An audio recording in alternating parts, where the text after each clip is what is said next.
And welcome to Greg Kelly Reports. I'm Joe Pinion in for Greg tonight. Well, like hope trapped at the bottom of Pandora's box, both truth and President Trump's message have been taken hostage by the American political left. And if we do not act swiftly to set these captives free, when the 2024 election is over, the U.S. presidency will look more like a prisoner of war than a mantle for world leadership. Now, today it was announced that Vice President Kamala Harris has officially become the Democrats' presumptive nominee for president, despite never winning a single vote in any presidential primary. But that's another story for another day. Politics aside, it's a pretty big day. Some might say historic. Just 13 days ago, she was a historically unpopular VP to a historically unpopular president who was referred to by members of her own party as a drag on the Democrats' historically unpopular re-election team. Well, fast forward, no, she's not suddenly black, but she is most assuredly suddenly very popular. And the question we should all be asking ourselves is, how in the world did it happen? Well, the answer is clear. Lies, damn lies, and statistics. Now, on July 13th, a depraved young man attempted to murder Donald J. Trump live on television in what will go down as one of the most ghastly security failures imaginable. But if you are one of the millions of Americans using Google in recent days, searching for updates on this heinous act, you are probably more likely to find news about a Kamala Harris rally than updates on the Secret Service's failure at that rally in Butler, Pennsylvania, that almost cost President Trump his life in an act that most assuredly would have ripped this country completely apart.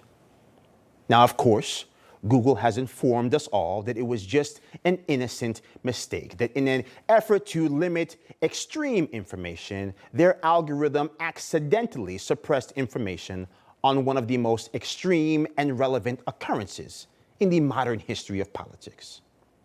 Now, just for the folks at home catching up here, the parent company for Google is Alphabet.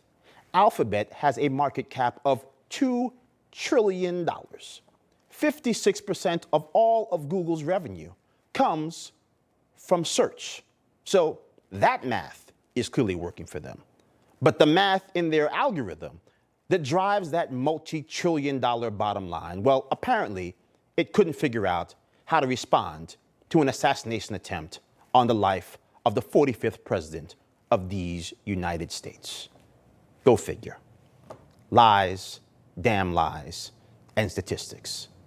And so this becomes the issue when truth gets trapped in a black box that we, the people, do not control.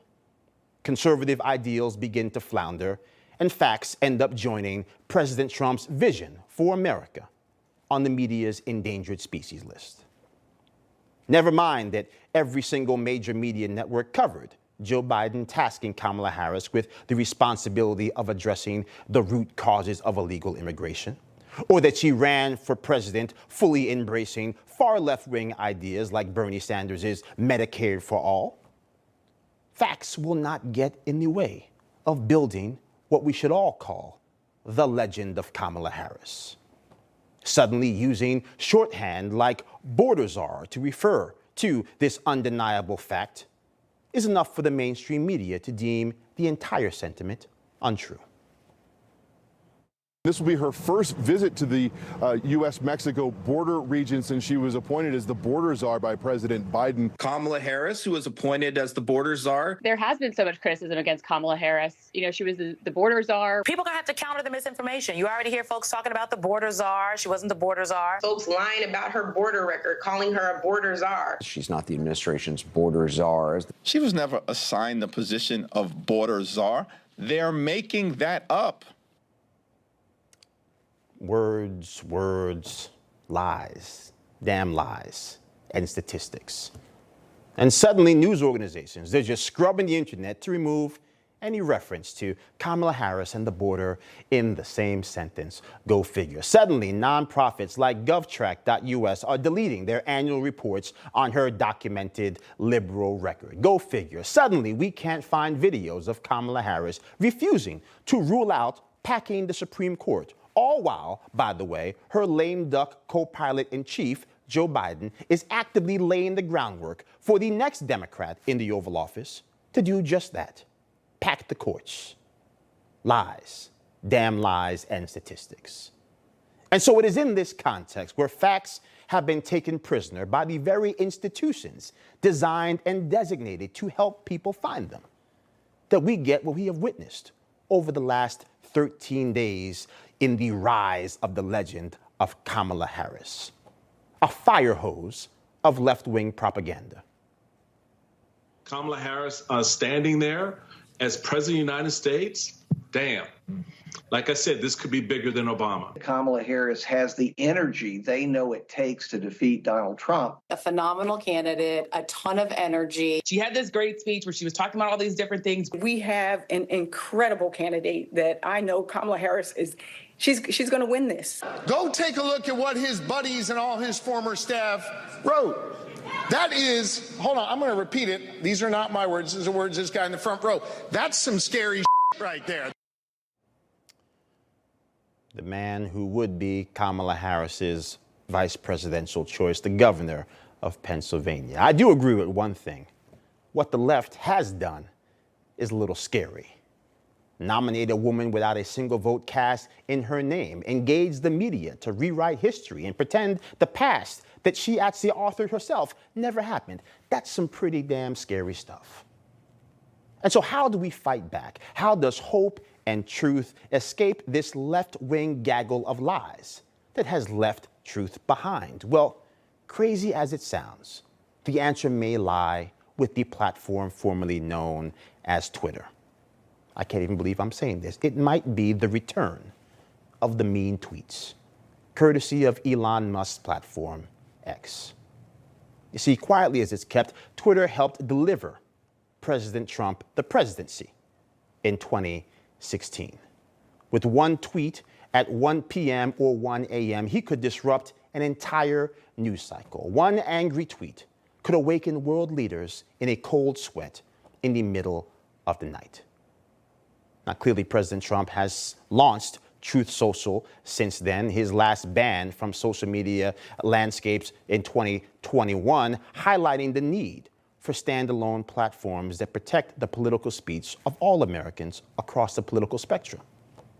And while the Trump campaign remains highly visible and active on all social media components, Americans follow people, not organizations. We follow politicians, not their campaigns. It is why every politician has more followers than their campaign accounts. It's why nearly every newscaster has more followers than the page dedicated to their show. It's quite literally the one place where President Trump's voice can shine the loudest. Now, there are 87.9 million followers waiting on X to receive information from President Trump. This is a platform that now receives more monthly unique visitors than Facebook and Instagram combined. It's waiting. 87.9 million people waiting to hear what President Trump has to say. And the media hoping and praying he keeps it silent. On December 3rd, 2020, after spending 2 years and $40 million running for president, Kamala Harris dropped out of the 2020 election without a single delegate to her name. That is who she is, period. The only difference between the pre-2020 Kamala Harris and the post-2024 Kamala is that she served as vice president to a man she called racist on a debate stage and then helped defraud the people of America by concealing the rapid cognitive deterioration of that same man while he held the nuclear codes for this nation in his hands. This nation cannot afford Barack Obama's fourth term. We do not deserve that faith, and we have the power to ensure it never happens, that the world remembers the real version of Kamala Harris, not the legend of Kamala Harris they are inventing before our very eyes. But to do so, President Trump perhaps might be wise to retrieve his most potent political resource. The man must tweet again.